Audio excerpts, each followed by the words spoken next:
Assalamu alaikum wa rahmatullahi wa barakatuh. Урматтуу мекендештер, мусулман бир туугандар, Аллах субхана ва таала бизди өтө көп жакшы көрөт. Аллах жакшы көрүп жаратты инсанды. Жараткан Аллах таала инсандан иман менен капырлыктын ыктыярын берди. Кааласаң иманды жашоо, иманды танда, иманды жашоону танда. Кааласаң капырлык. Бирок Алла таала капырлыктан разы болбойт, капырлыкка буйруган эмес. Разы болбойт. Аллага чексиз шүгүрлөр, алхамдулилля, Алла таалам бизди мусулман үй бүлөдө жаратып, иманды берип койду. Бирок колдобардын кадыры жок дегендей, бүгүнкү күнү имандын кадыры, иманга мээнет кылбагандын себебинен биздин колубузда баркы жок болуп баратат да.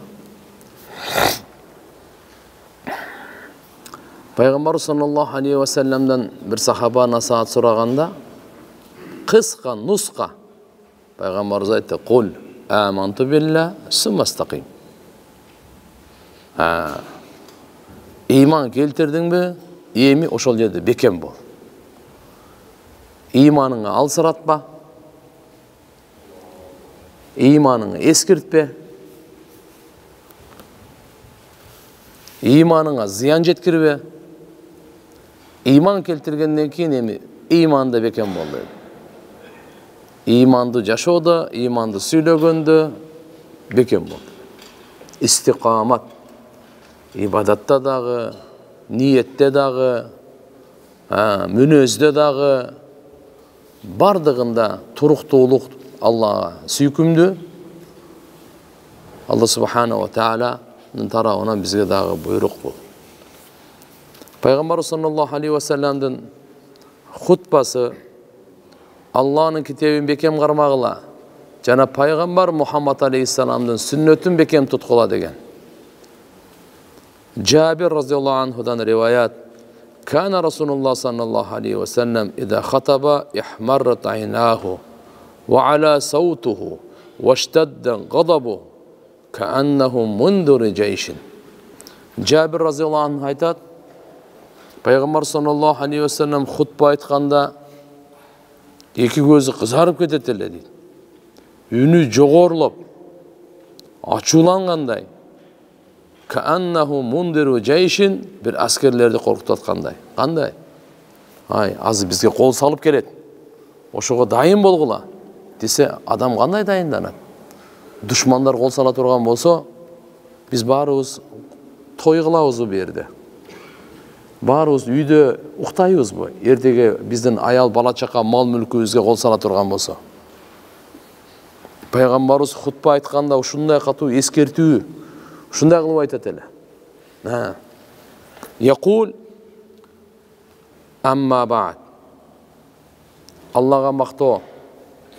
Хамсанадан кийин фа инна астакал хадис китабуллах. Пайгамбар саллаллаху алейхи ва саллям хутбасы.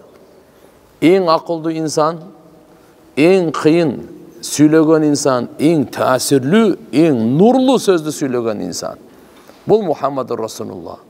Пайгамбар саллаллаху алейхи ва саллям айтат: "Фа инна астакал хадис китабуллах." Дүниеде сөз аябай көп, адам аябай көп. Канча адам келген, канча келет. Ошо сөздөрдүн эң чынчыл, эң туурасы ал Алланын китеби. Сөздөрдүн эң чыны каякта экен? Алланын китеби була. "Ваман астаку миналлахи хадиса, ваман астаку миналлахи кийла." Алладан өткөн чынчыл барбы? Алланын сөзүнөн өткөн чын сөз барбы? Жок. Алла субхана ва тааланын сөзү чын, туура. Ва инна афдалал худа хадию Мухаммадин саллаллаху алейхи ва саллям. Жолдомолордун эң абзели, жашоо жолунун эң абзели Мухаммад алейхиссаламдын жолдомосу. Мухаммад алейхиссаламдын жол көрсөткөнү. Канча адам жол көрсөтсүн, өзүнүн акылына таянып, жана тажрыйбасына, илимине таянып, Muhammed sallallahu aleyhi ve sellem'din jolunday andan abzel jol jok. Andan abzel joldomo jok. Andan abzel көрсөтмө жок тугандар. Ошон үчүн айтып атат: "Ва инна афдалал худа hadyu Muhammedin sallallahu aleyhi ve sellem." Жолдордун эң абзели, жолдомолордун эң абзели, көрсөтмөлөрдүн эң абзели, багыттаманын эң абзели Muhammed aleyhisselam'дын жолдомосу, көрсөтмөсү. Ва шаррал умур muhdasatuha. İşlerden en jamanı ne eken? İşlerden en jamanı, jaman işler toltura. Бірақ ошолордун дагы эң жаманы muhdasatuha. Жаңы пайда кылган, ойынан чыгарма. Себеп Алла Таала пайгамбарыбызды жиберди. Ай, силерге толук жашоону алып келди. Эми ага өзүңөрдүн оюңарды чыгарып, курамы курап, аша чаап, кемитип, кошумча, алымча, башкача ага аракет кылбагыла. Пайгамбарыбыздын дини толук, кемчилдиксиз. Ал жерден аша чапканда адашат, кемчилдик кетиргенде адашат. Ифрат, тафрит болар болбойт. Пайгамбарыбызга акмал, камил дин берген Алла субхана ва таала, акмал, камил Алла субхана ва таала жашоонун жолун берген. Ва куллу мухдасатин бид'a. Ар бир жаңы чыгарган бид'a. Бид'ат деп сөз айтабыз.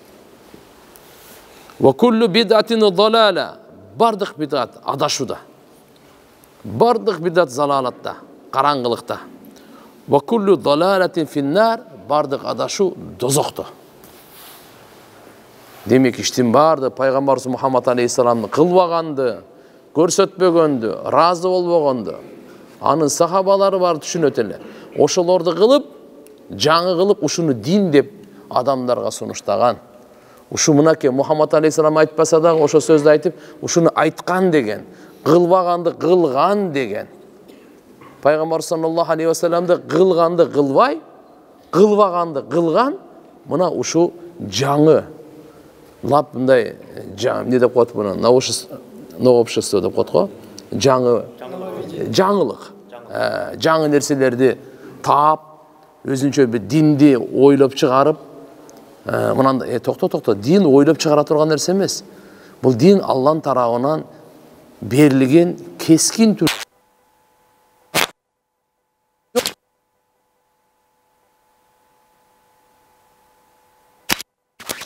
Турган болсоң бул эң жаман.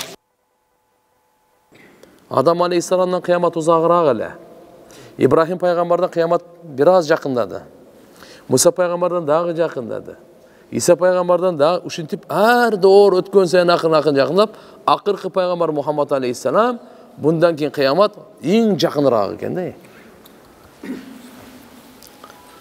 Sabbahatkumus saatu ve massatkum. Kıyamat sizlerge taң geç de gelip kalat. Ana aula bi kulli mu'mini min nafsi. Men her bir imandı adamdın özünün cennet dağa жақыныраақмын deydi. Özünün cennet dağı men ağa boğru kerrekmin. Güyümdürökmün. Kamkorraaqmın. Her bir Müslümandın özünün cennet. Siz özünüzge kança güyümdüsüz go? Muhammed Aleyhisselam andan da güyümdürök sizge. Siz özünüzge kança boğru kersiz? Peygamberimiz andan da sizge boğru kerrek. Qarаңчы. Siz özünüzge kança kam köröz? Andan da kam körrek Peygamber sallallahu aleyhi ve sellem sizge. Ana aula bi kulli mu'minin min nafsi. Man taraka malan fali ahlihi. Kim bu dünyada mal mülk taşlap ketse, Peygamber sallallahu aleyhi ve sellem aytat, al bala çakası üçün al. Murası şular alsın. Mal mülkü mağa gereği yok. Men sizge жақшылық кылып атам, mal taşlap ketseniz mağa veriniz degen. Yok. Bala çakağınızga. Ha, o man taraka daynan aw daya'an fa ilayya wa alayya. Kim qarız taşlap ketse, al menim moynumda dedi de. Kim bir nese жоғотуп кеткен болса, ал менің мойнымда, ал маған келет, ал менің мойнымда дейді. Қарачы. Мал мүлк таштап кетсең бала чақаңа. Қарыз таштап кетіп, қарыз болып қалсаң, аны менің мойнымда дейді. Ва ана валиюл муъминин. Мен момындардың досымын, момындардың жақынымын. Вали деп Жақындықты айтады, досты айтады, қамқорлықты айтады.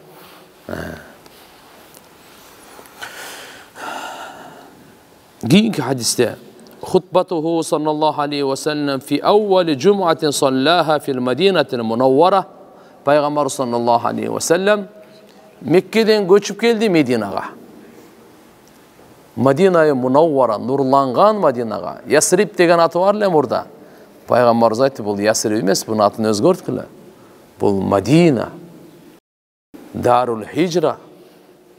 Пайғамбар sallallahu aleyhi ve sellem Мадинайы Мунауара. Тойеба. Мадинайы Мунауараның 80-ден ашық аты бар.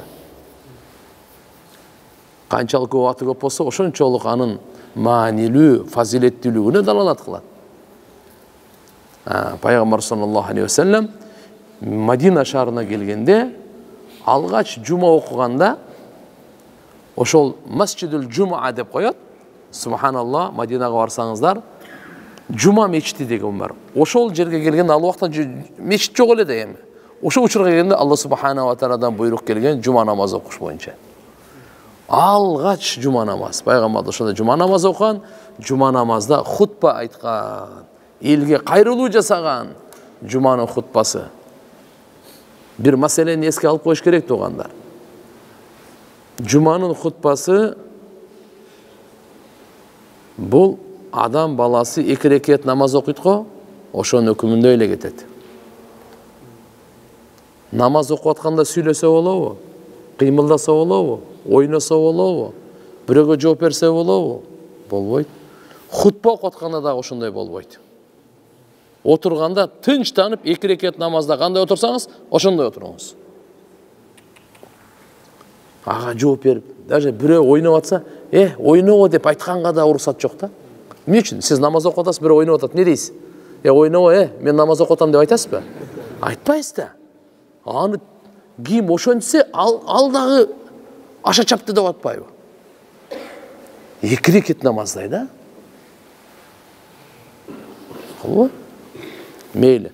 Пайгамбар саллаллаху алейхи ва саллям келди, айтты.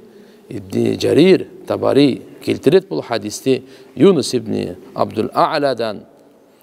Пайгамбар мындай деди: "Алхамдулиллахи ахмаду ва астаину ва астагфиру ва астахди ва у'мину бихи ва ла акфуру ва у'ади ман якфуру ва ашхаду ан ла илаха иллаллаху вахдаху ла шарика лах ва анна Мухаммадан абдуху ва расулуху арсалаху бил худа ва динил хак ва нури вал мау'ида ala fatratin min ar-rusul wa qillatin min al-ilm wa dalalatin min an-nas wa inqita'in min az-zaman wa danuwin min as-sa'a wa qurbin min al-ajal wa ma yuti'i Allah wa rasulahu faqad rashad wa ma ya'sihima faqad ghawa wa farrata wa dhalla dalalan ba'ida." Бардық мақтау Аллаға болсын. Аллаға мен мақтау айтам. Алқыш айтам, сана айтам. Андан мен жардам сұрайым. Андан мен кечирим сұрайым. Андан мен тура жолды талап қыламын, сұраймын. Жана мен аға иман келтіремін. Аға капырлық қылбаймын. Ким аға капырлық қылса, ал менен мен душмандашамын. Мен күбөлүк беремін Алладан башка, сыйынганга лайыктуу зат жок. Ал жалгыз, анын шериги жок. Жана күбөлүк беремін. Мухаммад анын кулу жана элчиси. Аны жиберди, хидаятты берип, акыйкат динди берип жиберди, нурду берип жиберди, насаатты берип жиберди. Бир топ пайгамбарлар өткөндөн кийин бош убак. Иса пайгамбар менен Мухаммад алейхиссаламдын ортосу 570 жыл. Буларда пайгамбар келбей калган. Кандай караңгылык ааламга басып кеткен. Эми мындай да, 1 жылдан кийин келип калса, 10 жылдан кийин келип калса, 20 жылдан кийин келип калса, бузулганга убакыт азыраак да. 570 жыл деген бул өтө көп да. Бир дагы пайгамбар жок, жолдомо айткан жок, туура жол көрсөткөн жок, жакшылыкты айткан жок, акыйкатка жеткирген жок. Бул кандай деген доор, жахилияттын доору. Ушунча заман убакыт болуп зарып кетти. Илим азайып кеткен учурда, адамдар адашкан учурда, заман ол үзүлгөн учурда, кыяматка жакын учурда, ажал жакын учурда, ким Аллага, Алланын элчисине баш ийсе, туура жолду тапты.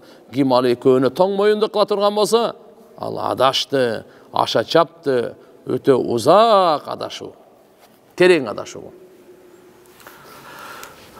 Тугандар, бир маселе Пайғамбарымыз айтып жатады: "Ва анна Мухаммадан", өзін айтып жатады: "Абдуху ва расулу", Алланың құлы жана елшісі депчи. Пайғамбарымыз Мұхаммад алейхиссалам өзүнө пайғамбар экенине да иман келтирген. Бизден эмес, пайғамбар саллаллаху алейхи вассалам өзүнө өзү иман келтирген. Бардык пайғамбарлардан Аллах субханаху ва тааля келишим алган, уада алган. Акыр заман пайғамбары Мұхаммад алейхиссаламга иман келтирген. Бардыгы. Пайғамбар саллаллаху алейхи вассалам сөзүнө келгенде көбүнчө биз аттахиятта деле башка жерде абдуху ва расулу, Алланын кулу, анан элчиси деп көбөлүк беребиз. Bir жолу сахабалар айтып калды: "Я Расулаллах, сиз Алланын элчиси, бул макам, бийик макам. Мартаба, бийик мартаба. Мындай деп айтайлы: "Ва анна Мухаммадан расулуху ва абдуху". Биринчи Алланын элчиси, пайгамбары, анан Алланын кулу деп айтайлы депчи. Пайгамбарыбыз айтты: "Жок, жок, ey. Ya. Мен Алланын кулу элем, пайгамбар эмес элем алды убакта. Мен burada пайгамбарчы 40 жылдан бери келди. Качан мен Алланын кулу элем, пайгамбар эмес элем анда. Абдият, кулчулдуктун макамы бул жогорку макам. Алла Таала Кур'ан-ы Каримде Muhammed алейхиссаламга өзгөчө мартабаларды, өзгөчө артыкчылыктарды зикир кылганда пайгамбарыбызды пайгамбар деп зикир кылган эмес. Абд, Алланын кулу деп зикир кылган. Бул жерден билдик, абдияттын макамы, кулчулдуктун макамы, эгерде чыныгы кулчулдуктун акысын бере турган болсо, Аллаху акбар, ал өтө жогору. Subhanalladzi asra bi abdihi leyla minel mescidil haram ilal mescidil aqsa. Allah Taala aruzat özünün bendesin, abd, kulun alıp tündün akırkı bir bölügünde Mescid-i Haram, Mekke'den Mescid-i Aksa'ga alıp gitti. Sapar tarttırdı. Mescid-i Aksa, Al-Palestin. O kayakta. Bu жерде abd. Allah subhanahu ve teala kanday olmasın mınake. Peygamber sallallahu aleyhi ve sellem ne dedi? Usikum bi takvallah. Birinci osiyatı. Men sizlerge osiyat aytamın. Men sizlerge osiyat kılamın. Bi takvallah, Allah'ın takvalığı. Uşunu karmağıla. Bi takvallah, Allah'ın takvalığı. Allah'dan korku. Allah Taala aram kılgan nerselerden saktanu, uşun atı takva. Uşunu bekem karmağıla. Fa innehu khayru ma awsa bihil muslim al muslima ay yahuddahu alal ahira ve ya'murahu bi takvallah. Antkeni musulmanга айтқан ең жақсы насааты, осияты, жана аны ахиретке даярдағанға ең жақсы насааты, осияты, аға тақуалыққа бұйырғаны дейді. Аны тақуалыққа бұйырып, бір-бірімізге дағы біз тақуалыққа осият қылышымыз керек екен. Бір-бірімізге дағы біз тақуалыққа бұйырышымыз керек екен. Қайерде болбайлы. Алладан қорқ. Allah aram kılgan nersedен сақтан. Мына тақва. Фахдару ма хаддаракумуллаху мин нафси. Пайғамбарымыз айтып жатады. Сіздер сақтан қыла, Алла сіздерді ескерткен. Алла сіздерді өзінің тарауынан қорқытқан нәрселерден сақтан қыла. Алла Таала дозоқтың отынан дағы ескерткен. Дозоқтың отынан да қорқытқан. Бұл дүниедегі арам нәрселерден, зұлымдықтан, аша чауыдан қорқытқан Алла субханаху ва тааля. Ошодон есіңерде болсын, етиятта болғыла. Сақтан қыла. Фахдару ма хаддаракумуллаху мин нафси. Вала афдала мин далика насихатан. Bundan өткен абзел насаат жоқ. Вала афдала мин далика дикра. Bundan өткен абзел естетүү жоқ. Ескертүү жоқ. وإنه تقوى لمن عمل به على وجل ومخافة وعون صدق على ما تبتغون من أمر الآخرة. Анткени тақва мындай экен да. Ким ошого амалла турган болсо, Алла Тааладан коркуп, чынчылдыкка жардам бере турган, силер ахиреттин иштерин талап кылган нерсеңерге ахиретим, акыбетим жакшы нерсе болсун десеңиз, ахиретте сизге даража, сооп, рахат, бейиш, бакытты кааласаңыз, макулбу? Ушуга сизге чынчылдык керек болсо, ага таквага амал кылдардан өткөн жардамчы жок да. Ва ма юслих аллади байнаху ва байналлахи таала мин амри сирри вал алания. Ким Алла менен өзүнүн ортосундагы мамилени оңдойм десе, мин амри сир жашырын иштерде дагы, вал алания ашкере ачык айкын иштерде дагы, ким өзү менен Алланын ортосунда мамилени оңдойм десе, таквадан өткөн жакшы насаат жок дейт. Ошо менен гана оңдойт дейт. Вала яну бидалика илля ваджхаллах. Алла Тааланын разычылыгын гана максат кылган, ниет кылган, ушу таквалык менен гана болот. Якун лаху зикран фи ажили амри, бу дүйнөдө ага жакшы ат калат баары бир. Бүткүл адам аны булгаса дагы, жала жапса дагы, ары кандай жок, анысы уланбайт. Учурдагы кичине сөз болушу мүмкүн ылдыйда пайгамбарыбыз Меккеде, пайгамбар саллаллаху алейхи ва саллям эмне деп гана айтышат эле. Бирок ал акмактар, айвандар дүйнөдөн өткөндөн кийин эмне болду? Жашоосалардыкы эмне болду? Пайгамбарыбыздыкы эмне болду? Акыбети кандай болду? Баарына маалым. Кудум ушундай кыямат күнгө чейин Алланын чечими. Вал акибату литтаква вал акибату лилмуттакин. Такваларга, муттаки, Алладан корккон ошо таква сыпатына ээлерге акыбет ошолордуку, жыйынтык ошолордуку, ийгилик ошолордуку, балекети болуп кетпейби, баары ийгилик ошолордуку. Себеп дегенде жыйынтыкты Алла чыгарат, жыйынтык Алланын колунда. Ал каалагандай чыгарат ал. Учурдагы кичине ылдыйөдөн сынап көрүш үчүн Алла Таала берип коет. Бирок ал менен чечим чыкпайт туган.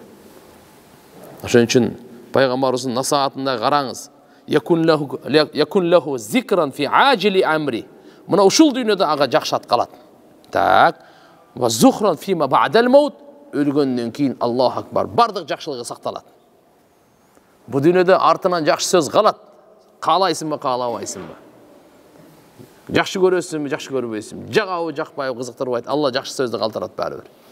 Ал эми өлгөндөн кийинчи анын кылган бардык жакшы иштери сакталат. Бирөө текке кетпейт. Инналлаха шакирун алим. Алла кадырдан. Кадыр Алла субханаху ва таала билүүчү, шакир деп мына шүгүр кылуучу дегенге Алла Таалага бунун мааниси мындай деп айтылат. Шакирун алим, өзү шүгүр кылуучу деген сөз. Бирок Алла Таала шүгүр кылуучу деп анда бизге туура эмес мааниде болуп калат. Жок. Алла субханаху ва таала кадырдан. Кадырдан деген мындайда кылган жакшы ишиңиздичи кадырлайт, баалайт, барктайт. Ал адамдай эмес. Унутуп калат го адам. Жөсө билсе деле мактабай эле коет го. Айтпай деле коет го. Иә, кылган жакшы ишиңди баалабайт ал. Сен жардамыңды баалабайт. Жок. Инсан билип туруп да баалабайт. Инсан жакшылыгыңды көрө алып дагы аны айтпайт. Тирүү кезинде эмес, өлгөндөн кийин деле айтпайт. Кара. Осы өлүп калды эми, ал кетти, ошонсо деле аркасынан бир жакшы сөз сүйлөп коеюн. Жок. Алла субханаху ва таала бенденин ар бир сөзүн, ар бир кылган ишин кадырлайт, сактайт, акысын берет. Шакирун алим. Валлаху шакурун халим. Алла Таала шакур дагы, шакир дагы. Экөө тең Куранда келет. Шакур, шакир. Экөөнүн айырмасы бар. Экөө тең шүкүр деген сөздөн чыгат. Бирок алымдар айткан, шакир бул неаматтарга шүкүр кылса, ошондо Алла Тааланын шакир деген сыпаты сизге жүздөнөт. Шүкүр кылсаңыз. А эгерде кыйынчылыкка шүкүр кылсаңыз, анда Алла Тааланын шакур деген сыпаты жүздөнөт сизге. Алла Таала берди, ошого шүкүр кылсаңыз, анда шакир деген сыпаты сизге жүздөнөт. Алла Таала сурадыңыз эле, берген жок. Алладан сурадыңыз, бирок берген жок. Анда Алла Таала шакур деген сыпаты сизге жүздөнөт. Ошого сиз разы болсоңуз, да? Бир алым айткан го, мен Алла Тааланан сурасам, ал берсе, бир жолу шүкүр кылам. Сурасам, бербесе, 10 жолу шүкүр кылам дейт. Бергенине 1, бербегенине канча? ызы жұт тополоң чыгарбайм деди. Иә, арызданып, кыйкырып, бакырып, өкүрүп тополоң салбайм дедими? Бербей койсочу. Бизде ушундай адашуу бар да, баарын өзүм чечем дегенчи. Жок, мусулман имандын тарбиясы ушундай болуш керек, баардыгын Алладан чечтиртем деп. Кимден? Алла чечет. Алладан кандай чечтиртесиз? Сиз амалыңыз сунуштай бериңиз, Аллага жалдырап сурай бериңиз. Алла сураганды жакшы көрөт. Алла кайрылганды жакшы көрөт. Бенде өзүнүн ишин тапшырганды жакшы көрөт. Биз өз иш тапшырбайлы өзүбүздө кожоюн өзүн. Напсын Кудай кылып алган. Жок. Пайгамбарыбыздын тарбиясы андай эмес. Пайгамбарыбыздын тарбиясы акыйкат жолдо кандай эмес. Сизди совсем жок жерден бар кылгандан кийин сиздин кажетиңизди бүтүрө албай калдыбы ал? Иә, биздин бардык кажетибизди билет ал. Бардык кажетибиз да Алланын колунда, бүтүрүүсү да Алланын колунда. То есть проблема чечилүүсү экөө тең Алланын тарабынан келет. Билип коюң. Алланын тарабынан келет. Сиз канча урунбаңыз, Алла каалабаса чечилбейт. Канча урунуп көрүң. Дуал сүзбейсизби? Жер казбайсызбы? Алланын каалоосу аракетке келбесе, эч нерсе болбойт. Hazreti Ali разияллаху анху ошон үчүн айткан. Алланы тааныдым дейт. Каалоомдун аткарылбагандын себебинен тааныдым дейт. Түшүндүңүзбү? Каалоомдун аткарылбагандын себебинен тааныдым. Чөтө башка бирөөнүн каалоосу бар экен бу дүйнөдө дейт. Бу дүйнөдө башканын каалоосу жүрөт экен дейт. Чөтө мен каалоом кээде аткарылат, кээде аткарылбайт. Эмне үчүн аткарылбайт? Башка бирөөнүн каалоосу жүрөт экен. Алланы ошодон тааныдым дейт. Сиз биз бардыгыбызды каалаган аткарыла бергенби? Кандай дейсиз? Оорубайм десек, кечеде бир машалла өтө чоң врач, урматтуу врач, ооруп калган экен, зыярат кылып анан кийин барсак жок экен, телефондон сүйлөшүп анан, врачтар да ооруйсуңарбы деп койдум да. Врачтар да ооруйсуңар. Эми каарлыкта эмге дегенде ооруйбуз дейт. Врачтар оорубай коюш керек эле, эгерде ушунча болгондон кийин. Колду жууганды үйрөтүп атат, сууктан сактанганды үйрөтүп атат, эмнени жеш керек, эмнени жебеш керек үйрөтүп атат. Менин эжем, бир тууган эжем, эң чоң эжем. Ташкенттен фармацевтический бүткөн да. Анан өзү айтып атат. Анан бир клиент келип калыптыр, эне келип калып. Ай кызым, бир гриппке бир күчтүү дарың бар десе, эжем өзү грипп экен да. Анан чүчкүрүп атат. Эне мына ушу өтө жакшы алыңыз. Мына жакшы болуп кетесиз деп өзүм чүчкүрүп грипп болуп атат, кыйналып атам, ошо дарыны берип атам дейт. Эми алар жазылган да эң жакшы деп. Эмне кылат анан? Эң жакшы деп берет да анан. Тим более сатуучу болуп атса. Анан өзүм кайра ойлонуп күлүп калдым дейт. Эң жакшы болсо, ушу дагы эне жакшы ушундай деп айтпады. Ай өзүң ичпей берең анан деп. Туугандар, дары бир себеп, бирок дары бул шипа эмес. Түшүнүп алыш керек. Шипа бөлөк нерсе. Шипанын себеби бөлөк нерсе. Дарыларды шипанын себеби деп ат коюп. Муну аты ушундай. Шифанын себеби, бу шипа эмес. Макулбу? Алла шифа берүүчү бу дүйнөдө шифанын себептерин жараткан. Шифанын себептерин жараткан. Бардык операцияң болобу, мазь болобу, уколуң болобу, таблетка болобу. Макулбу? Бардык шифанын себептери. Шифанын себептеринде шифа жок. Шифанын себептеринде шифа качан ишке ашат? Качан Алла Тааланын тарабынан шифанын өкүмү түшсө. Мына акыйда, мына иман, мына ислам. Демек Алла Субханаху ва Таала шифанын өзүнүн колунда. Мен каяка кетип калдым, неме болуп. Демек ахиретте таквалык болуп турган болсо, ахиретте эмне кылат экен? Сакталат. Ар бир сөздөдө. Шакир менен Шакурдан чыгып кеттик го дейм, Субханалла. Демек Алла Таала ошо бенденин кылган иштерин бардыгын эмне кылып коет экен? Захира, сактап коет тиякта. Кылган иштердин бардыгы тиякта сакталган. Күн сайын сактап коет. Бирөө текке калбайт, эчтеке текке калбайт. Бир ниетиңиз да текке калбайт. Бир дуаңыз да текке калбайт. вообще ойлабаңыз. Дуа кылдым болбой калды, кыжаалат болбоң. Мен баягы сөздөн кеттим эле мына. Бирөө алым айтып атпайбы? Сурасам, кажетимди, каалоомду берсе, бир жолу рахмат айтам. Так. Эгер Алла Таала менин сураганымды бербей койсо, канча жолу? 10 жолу айтам. Ушул жерден айтат, себеби эмнеде буда? Алла Таала сурады менен мага берди. Бул менин каалоом аткарылды. Эми Алладан сурады менен берген жок. Бул Алланын каалоосу экен. Алланын каалоосу менин каалоома караганда жогору турат. Ошон үчүн 10 жолу шүгүр кылам дейт да. Мына караң. Демек Алла билет. Ушуну кечиктирип атканын себебин билет. Буну бербегенин себебин билет. Алла Таала мага жакшылык каалайт деп түшүнүш керек. Жөндөн жөн эле эмес. Мен тооба кылайын, оңолойын, туура жол менен сурайын. Алла Субхана ва Таала бербей койбойт. Казынасы кеңе. Чексиз казынасы. Ошон үчүн хадистерде келет, риваяттарда Алла Таала бендесине кайрылат. О, бендем. Бир болот сенин каалооң. Бир болот менин каалоом. Бирок баары бир болот менин каалоом.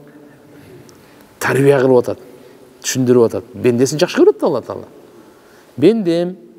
Эгерде сен кааласаң менин каалоомду, анда болот сенин каалооң. Эгерде сен менин каалоомду таштап, өзүңдүн каалооңдун аркасынан түшсөң, анда эсиңде болсун, мен сенин каалооңдо чарчатамын, бирок баары бир болот менин каалоом дейт. Бул Алла Субханаху ва Таала кандай деген бендеге тарбия кылып. Биз Аллага эч кандай акыбыз жок да.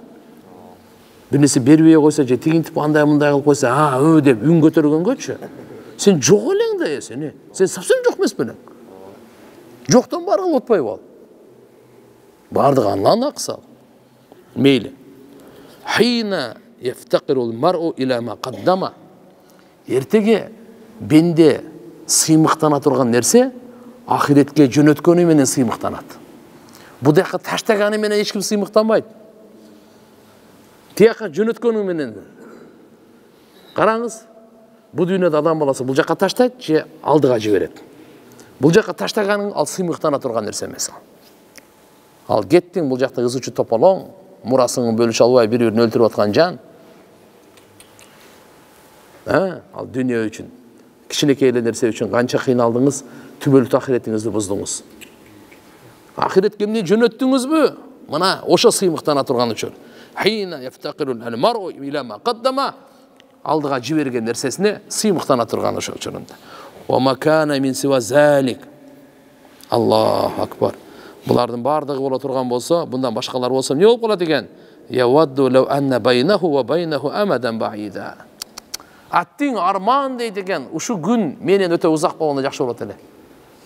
Эчтекеси жок келип калдым. Даярдыксыз келип калдым. Алдыга алдына ала жибербепмин бир жакшы иштерди, жакшы амалдарды. Ушул күн мени жакын болбой эле койгондо жакшы болот эле дейт экен. Аттың арманда болот. Ва юхдирукумуллаху нафса валлаху рауфун бил ибад. Алла Субхана ва Таала өзүнөн коркутат. Силер мага тоңмоюнду кылбагыла деп. Эсиңерде болсун. Зыян кылсаң өзүңө, мага зыяндуулугуң жетпейт, бирок Алла кармаса чатак. Андан ич инналлах шадидул иқаб.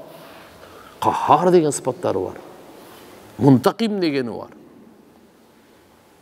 Өчүн алуучу деп, арамдын өчүн ала турган, залымдын, зулумдугун өчүн ала турган Алла бар. Ошондуктан айтат, залымдар бекапар жашабасын дейт. Ошо зулумдук кылып жашап кете берет экен, жыргай берет экен, башкалардын канын төгүп, малын тартып алып. Ал кам ойлойт. Андай эмес. Бул аламдын кожоюну бар ал. Мүмкүнчүлүк берди тооба кылганга, мал мүлкүн кайтарып бергенге. Болбойбу? Всё. Алла Таала ушунун мээрими, ушу дагы мүмкүнчүлүк бергени да Алланын мээрими да. Ушунда арам иш кылып атса да мүмкүнчүлүк берип атат да. Bundan өткөн Алланын мээрими каякта? Эсине келсин, көз ачылсын. Май басып калган эле ушул ачылсын бул. Боору кичине жибисин деп. Валлади садака каулуху ва анжаза ваадаху. Ла хулфа лидалик. Сөз үчүн вадасы анык, вадасын аткарган Алла Субхана ва Таала бүтүргөн. Буга эч качан каршылык кылбайт Алла Таала. Фа иннаху якулу таал. Алла Таала мындай дейт. ма юбаддилул қаул ладайя ва ма ана биздаллам лил абид. Мен алдымда шешім, сөз ешқашан өзгермейді. Алла айтады, мен бенделерге залым емесмін. Бенделерге мен зұлымдық қылмаймын. Мен алдымда қандай шешім шыққан болса, болды. Ал өзгермейді. Алланың алдынан шешім шыққан, қиямат күнге шейін ал өзгермейді. Ал ереже, шешкін, кескін, өзгерілмейді, күмәні жоқ, шегі жоқ туғандар. Кімге? Жақсы іш қылғанға жақсылығын сөз беремін, жаман іш қылғанға жамандығын беремін. Мына осы сөздағы Миражда пайғамбар саллаллаху алейхи уассалам қайтып келгенде Алла Тағала бір күнде қанша мал намаз берді? 50 мал. Азайтып қаншаға түсті? 5 түсті. Кейін Алла 5-өні дағы Мұса пайғамбар айтты, бұл көп, мен Бани Исраил тәжірибе қылған, бұлар 2 намаз оқи албай қойған, үмметіңіз қиналып қалады, ақыр заманның үмметі, барыңыз, Алладан сұраңыз, азайтсын. Пайғамбар ұялам деді. Барып ем сұрағанда мен ұялам. Болды, ұшыға, 5 ұшы маңа болады деді. Ұшыны көргенде Алла Субхана ва Тағала айтты, я Мұхаммад, 5 би 50, 5-і 50 орнына жүреді деді. 5-і 50 орнына жүреді. Үмметің жердің үстінде 5 мал намаз оқиды. Бірақ мен алдымда 50 мал намаз оқыған соң жазылады. Не үшін? Уама юбаддилул қаулу ладайя, мен алдымдағы өкім өзгермейді деді. 50 деп шыққан ғой, 50 ойдан қалады деді. 50 ол. 45-46 азайтып берді. Бірақ бірінші шешім 50 деп шыққанда болды. Ошол 50-ні мен берем деді мынаке. Қараңшы, қандай мейірімді, қандай райымды. Ваттақулла фи ажили амрикум ва ажили фи сирри вал анания. Пайғамбарымыздың осыяты қараң, Алладан қорқып жашағыла, қорқып тұрғыла. Фи ажили амрикум. Мына ұшы дүниеде іштеріңерде. Неде? Фи сирри вал анания. Кейбір іштеріңер бар жашырун. Ошол жерде де Алладан қорқыла. Кейбір іштеріңер бар ашкере. Ошодан да Алладан қорқыла. Пайғамбарымыз осыяты. Фа иннаху ма яттақилла юкаффир анху сайyiati ва ю'зим лаху ажра. وَمَا يَتَّقِ اللَّهَ فَقَدْ فَازَ فَوْزًا عَظِيمًا. Ким Алладан қорқып күнөөдөн сактара турган болсо, анын кемчилдик күнөөлөрүн Алла кечирет, жана ага улуу сооп берет. Жана ким Алладан таквалык кылса, улуу бакытка жетет. فَقَدْ فَازَ فَوْزًا عَظِيمًا. Ал улуу бакытка жетет ошол. وَإِنَّ تَقْوَى اللَّهِ تَقِي مَقْتَ وَتَقِيَ عُقُوبَةَ وَتَقِيَ سَخَطَ. Анткени Алланын тақвасы, тақвалықты түшүндүк, ушул Алланын ачуусун, газабын, нааразычылыгын сактайт экен да. Ушудан кайтарат экен да. Ва инна тақвалла тубаййидул вач ва тарфау даража. Анткени тақвалла жүзүңүздү нурлап, жарык кылат, даражаңызды бийик көтөрөт. Худу бихаддикум. Өзіңіздердің үлішіңерді тақвалықтан алып алғыла дейін. Үлішіңерді. Барыңыз тақвауыз бірдей болбайды ешқашан. Бірдей болбайды. Ошон үчүн үліш. Бұл Алланы бере тұрған ең шундай чоң құту, мақұлы ким қанша алса алып алсын дейді да. Алланы бере тұрған құтынан алып алғыла дейді. Құран-ы Кәрімде Алла бұйрық береді. Фаттақуллаха мастатаатум. واسمعوا وأطيعوا وأنفقوا خيرا لأنفسكم وما يوق شح نفسه فأولئك هم المفلحون. فاتقوا الله ما استطعتم. Күчүңөрдүн жетишинче таквалык кылгыла. Канчалык мүмкүнчүлүгүңүз бар сиздин өзү? Сизде жогору жака ана качан колуңузду секирип тийгизиңиз деп аткан жери жок. Сиздин мүмкүнчүлүгүңүз канча? Күчүңүз канчага жетет? Ошончолук күнөөдөн сактаныңыз, аракет кылыңыз. Алладан коркуңуз ошончолук. Васмау ва атиу. Алланы угуңуз, баш ийиңиз. Ва анфику хайран ли анфусикум. Алланын жолуна сарптап туруңуз. Бул сиз үчүн сизге жакшы болот бул. Ва ма юка шухха нафсихи. Ким өзүнүн напсисинин сараңдыгынан кутула турган болсо, фа улайка хумул муфлихун. Мына ийгиликке жеткендер ушулар. Мына бактылуулар ушулар. Не деп атат? Худу бихаддикум. үлүшүңөрдү алып калгыла. Алып калгыла. Вала туфарриту фи джамбилла. Алла субханаху ва тааланын тарабынан бир эч бир кемчилдик кетирбегиле. Алланын өкүмдөрүндө, ишенимде, Аллага сыйынууда кемчилдик кетирбегиле. Кад алламакумуллаху китаба. Hakikatte Allah Teala sizlerge özünün kitabını öğretti, talim verdi. Ve nahaca bikum sabila. Cana sizlerge Allah Subhanahu ve Teala özünün yolun görsetip, yoluna yol saldı sizlerge. Manhac. Liya'lemellezine sadaku ve liya'lemel kadibin. Ne için uşunda kıldı? Çınçıldı Allah Teala. Biliş için, жалғанчыларды biliş için. Bunda aytkанда çınçıldı görüş için kim? Atak Allah murdale biletele. Жалғанчыны көрүш үчүн, ким жалғанчы, ким чынчыл, ушуну көрүш үчүн Алла субханаху ва таала маалым кылыш үчүн ушундай кылды дейт. Фа ахсину кама ахсаналлаху илейкум. Эй бенделер, Алла силерге жакшылык кылдыбы? Силер дагы эми жакшылык кылгыла. Ахсину кама ахсаналлаху илейкум. Алла субханаху ва таала кандай силерге жакшылык кылдыбы? Сен дагы башкаларга жакшылык менен бөлүшүп жашагын. Алла таалам сизге акыл берди. Sizge ilim berdi, sizge baylık berdi. Makul mu? Sizge күч berdi. Uşularını siz daha başkalarga жақшылық kılıp koyunuz, uşundan bölüşüp koyunuz degen söz da. Sizde qanday mümkünçülüğünüz var mı? Manaki. Huvajtabakum ve sammakumul muslimin. Allah sizlerdi tanıdadı. Sizlerdi Müslüman devat koydu. Allah tanıdadı. Huvajtabakum. Allahu akbar. Allah tanıdadı.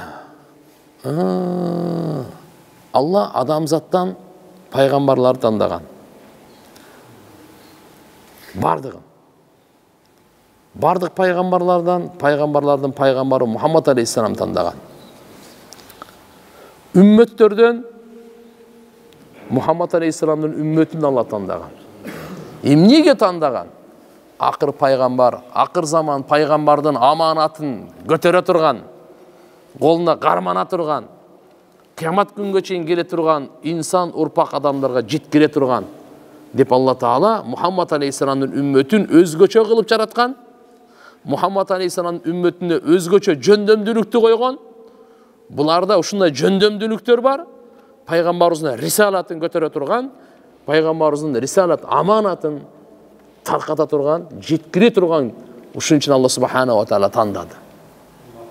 Бул чоң нерсе. Ошон үчүн пайгамбарыбыздын бир сөзү болсо да үйүңүзгө жеткире барыңыз. Досторуңузга айта барыңыз. Классташтарга, курсташтарга, кошуналарга жеткире барыңыз. Пайгамбарыбыздын берекелүү дуасын аласыз. Бир шейхтин дуасы эмес, менин сиздин дуаңыз эмес. Азыркы бүгүнкү күндө 14-чү Аллахумма салли ала Мухаммад 21-чи кылымда келген кишилердин, аалымдардын, карылардын дуасы эмес. Макулбу? Бизден мурунку мен кандай деген адамдар өткөн. Табииндердин дуасы эмес, сахабалардын дуасы эмес. Сиз кимдин дуасын аласыз? Пайгамбарыбыздын дуасын аласыз. Аллаху акбар. Не деди? Наддаралла имраан. Ушундай дуа берди. Ким болбосун, атын атаган жок. Самиа мақалати. Ким менин сөзүмдү, бир сөзүмдү укса, фавааха, аны жакшы эсине тутса, ва аддаха кама самиа. Кандай укса, ошондой башкаларга жеткире турган болсо, наддараллаху имраан. Я Алла, ошондой адамды жашылдаткын, бактылуу кылгын, курсант кылдын, даңазалагын деген дуа берди да. Караңыз. Ошон үчүн пайгамбарыбыздын туура хадисин алайлы. Жакшынакай. Туура жол менен. Ошону иншалла жакшы эстеп туруп, үй бүлө бала чага жеткирели, мына ушу дуага ылайыктуу болобуз. Аракет кылабыз иншалла. Так. Не деп атат эми? Ва саммакумул муслимин. Алла силерди мусулман деп атады. Мусулмандардай болуп жашагыла эми. Лияхлика ман халака ан байинатин ва яхья ман хайя ан байинатин ва ла куввата илля билла фааксиру зикраллах ва'малу лима ба'дал маут. Аллаху акбар. Эмне үчүн ушундай кылды Алла субханаху ва таала? Фа ахсину кама ахсаналлаху илейкум. Силер жакшылык кылгыла, Алла силерге кандай жакшылык кылгандай. Так. Ва аду а'дааху. Алла тааланын душманы менен душмандашкыла. Ва жахиду филлахи хакка жихади. Алланың жолында қандай мейнет қылғанның ақысы бар, ошондай мейнет қылды. Важтабакум, Алла сілерді таңдаған, вассаммакум муслимин, сілерді мұсылман деп атаған. Эмне үчүн? Лияхлика ман халака ан баййина, жоқ бола тұрған жоқ болсын, ачық дәлелі менен жоқ болсын. Ва яхя ман хайя ан баййина, ким қала тұрған болса, жашоо беріле тұрған болса, бактылуу бола тұрған болса, ал баййина ачық айқын дәлелі менен бактылуу болсын. Жоққа дағы жоқ, барға дағы бар. Уала куввата илля билля, Алладан башка ибадатка күч кубат ешким бере албайт. Ошондуктан Алланы зикирин көбөйткүлө, Алланы көп эстегиле. Фактиру зикраллах. Алланы эмне кылгыла дейт? Көп эстегиле. Я айюхаллазина аману зикруллаха зикран катира ва саббихуху букрата ва асила. Алла субхана ва тааланы көп эстегиле, көп эстегиле. Мүмкүнчүлүк каяк? Алла тааланы эстегенге ал оңой. Алла субхана ва тааланы бирок ошо эстегенге адат калып келиш үчүн эртеби кеч бир аз убакытты бөлүп биз зикирге бере турган болсок, ла илаха иллаллах бир 100-200 жыл айтыш керек. Тынч отуруп, телефондорду өчүрүп, эч ким менен алаксыбай, эч нерсени укпай, эч нерсени ойлобой, Аллага гана жүздөнүп, ла илаха иллаллах бир 100-200 жыл айтып коюңуз. Субханаллах, шашылбаңыз. Убакыттарды аз бир жака барышым керек эле, убада кылышым, неге бар, кимге жолугуп, мына проблеманы жок. Мээден чыгарып коюң. Азыр 10 мүнөт үчүн сиз өзүңүз бошоңуз. Алла субхана ва таала. Эгер ушуну адат кылып турган болсоңуз, ошол учурда асмандан да күтүү болот экен да. Кандай деген, аз мен бендем келет, менден бери мени зикир кылат деп. Аллаху акбар. Күн сайын сиз түнкү саат 11-де жатаардан алдын Алла тааланы эстейсиз, ошол учур өзгөчө эшик ачылат. Бендем келет, аз бендемден Алла субхана. Сиз күтүп атасыз. Жогору жактан да күтүп алат. Периштелер эмне дейт, каяктан кандай дейт. Ошончо сиз кичине салават, алхамдулиллахны айтып коюңуз. Аллаху акбар.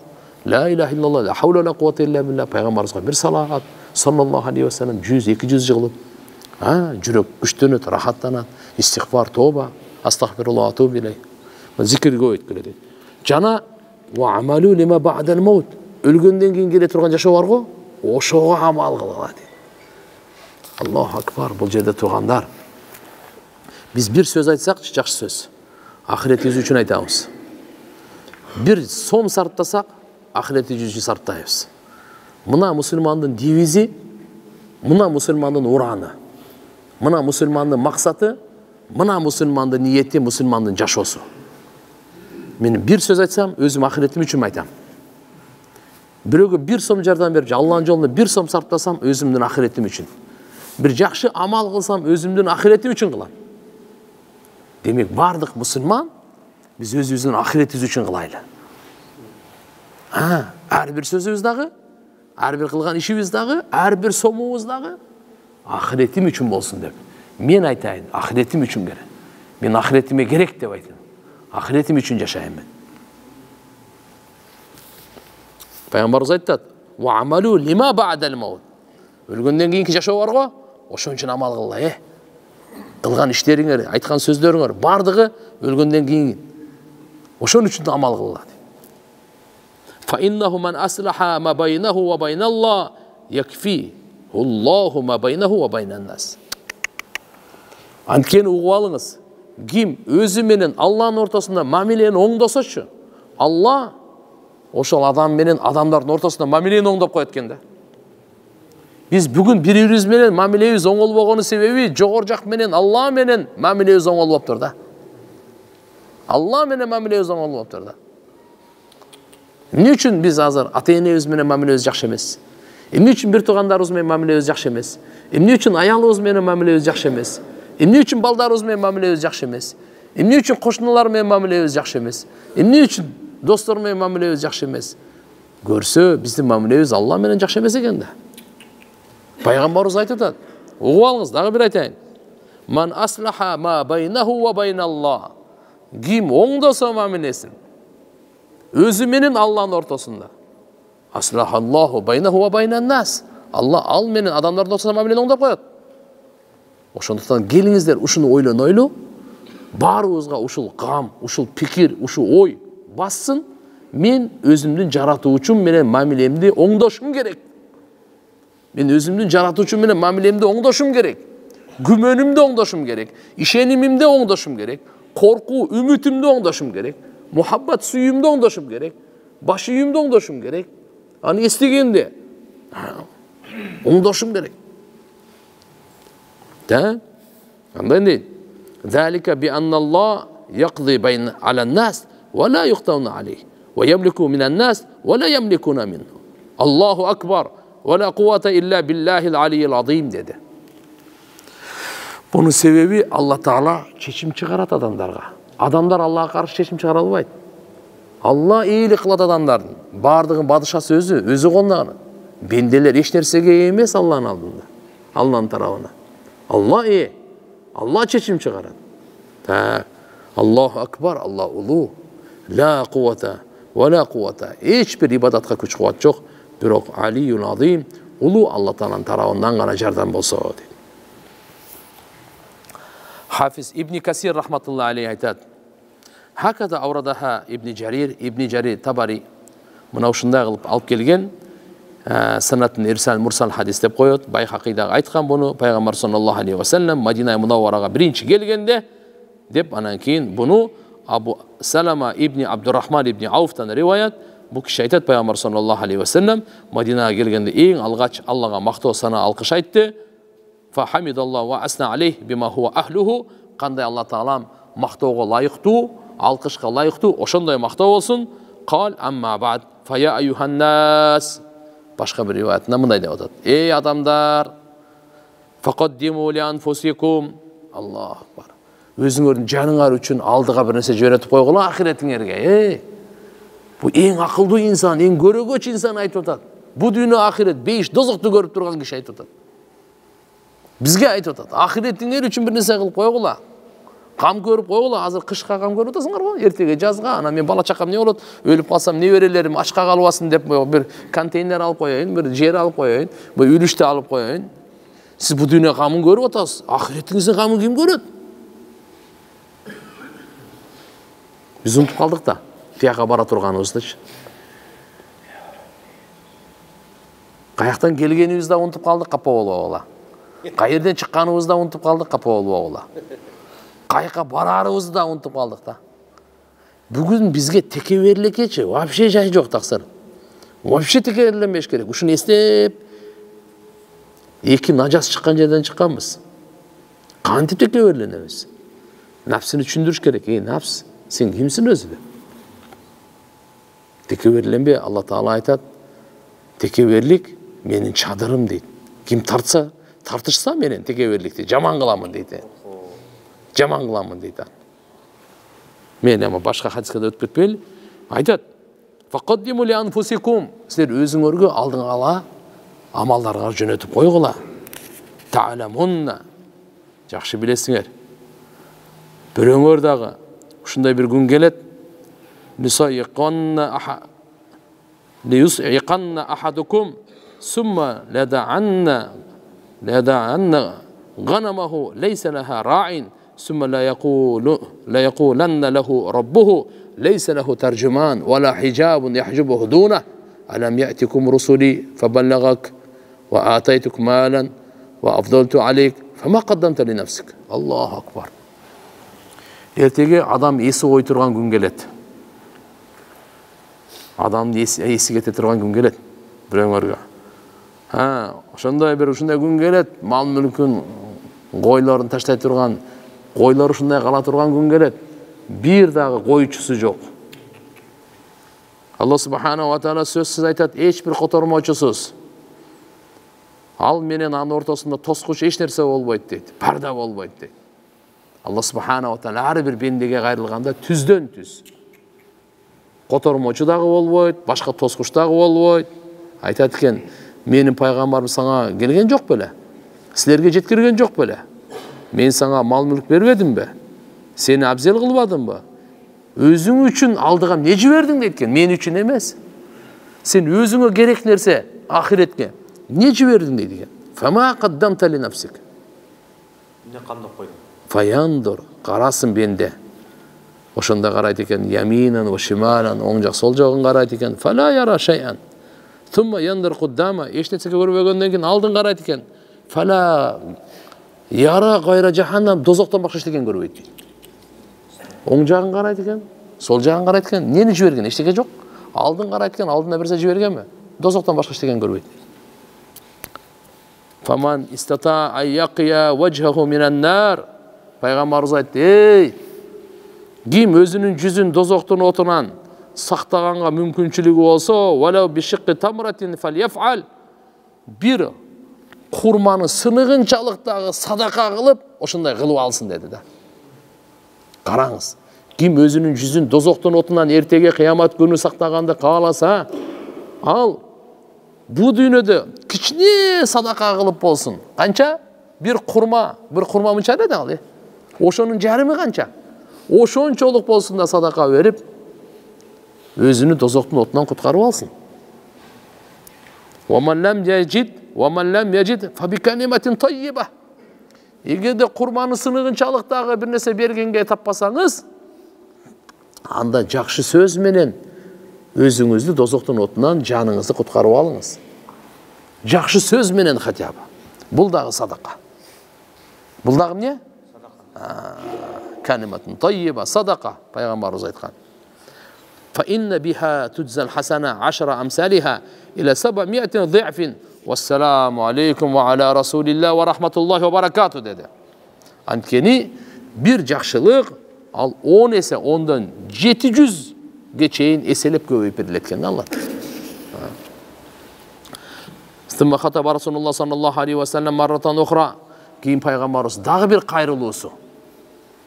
Сахабаларга, элдерге кайрылуусу. Факал айтты: "Иннал хамда ахмаду ва астаину ва науду биллахи мин шурури анфусина ва сайyiati a'malina, man yahdihillahu fala mudilla lahu wa man yudlilhu fala hadiya lahu wa ashhadu an la ilaha illallah wahdahu la sharika lahu inna ahsanal hadis kitabullah qad aflaha man zayyanahu Allah fi qalbi وأدخله في الإسلام بعد الكفر واختاره على ما سواه من أحاديث الناس إنه أحسن حديث وأبلغ أحبوا من أحب الله أحب الله من كل قلوبكم ولا تملوا كلام الله وذكره ولا تقسوا عنه قلوبكم فإنه ما يختار الله ويصطفي فقد سماه خيرته من الأعمال وخيرته من العباد وصالح من الحديث ومن كل ما أوتي الناس من الحلال والحرام." Bir kayırılgаны Пайгамбарыбыз sallallahu aleyhi ve sellem айтты: "Бардык мактоо Аллага болсун, мен Аллага алкыш айтамын, андан жардам сураймын, жана напсилерибиздин жамандыгынан пана тилеймин. Аллахымдын сактаганын сураймын. Жана амалдарыбыздын жамандары, күнөөлөрүнөн, кемчилдиктеринен ушу пана тилеймин. Кимге Алла Таалам хидаят берсе, аны эч бир адаштыруучу жок. Кимди Алла туура жолго салса, аны эч бир адаштыруучу жок. Кимди Алла адаштырса, аны эч бир туура жолго салуучу жок. Мен күбөлүк берем, Алладан башка сыйынууга ылайыктуу зат жок, ал жалгыз, шериги жок. Сөздөрдүн эң чырайлуусу Алланын сөзү, китеби. Чындыгында ким бактылуу болду? Кимдин жүрөгүн Алла субханаху ва таала ыйман менен зыйнаттап, кооздоп койсо. Жүрөктү эмне менен? Ыйман менен кооздаса. Жана аны исламга киргизсе, капырлыктан кийин, жана ал андан башка адамдардын сөзүнө караганда Алланын сөзүн тандаган. Албетте Алла Тааланын сөзү эң чырайлуу сөз, эң чечен сөз. Ошондуктан силер ман ахаббаллах, ким Алланы жакшы көрсө, ошону жакшы көргүлө. Ким Алланы жакшы көрсө, ошону жакшы көргүлө. Кечеги сабакта да айткан элек, караңыз, эртеге кыямат күнү ким кимди жакшы көрдү, эмне үчүн жакшы көрдү деген суроо бар да. Ким кимди жакшы көрдү? Биз ойлонойлу. Мен бир залымды жакшы көрүп калган жокмунбу? Я. Же бир мунафыкты жакшы көрүп аткан жерим жокпу? Мен сахабаларды сөгүп тилдеп аткандарды жакшы көрүп эле турамбы? Мен пайгамбарыбызды сөз айтып аткан, Алланын китебине сөз, жаман сөз айтып аткандарды жакшы көрүп аткан жерим жокпу? Мен бир күнөөкөр, бир бузуку, арамкорлорду жакшы көрүп аткан жерим жокпу?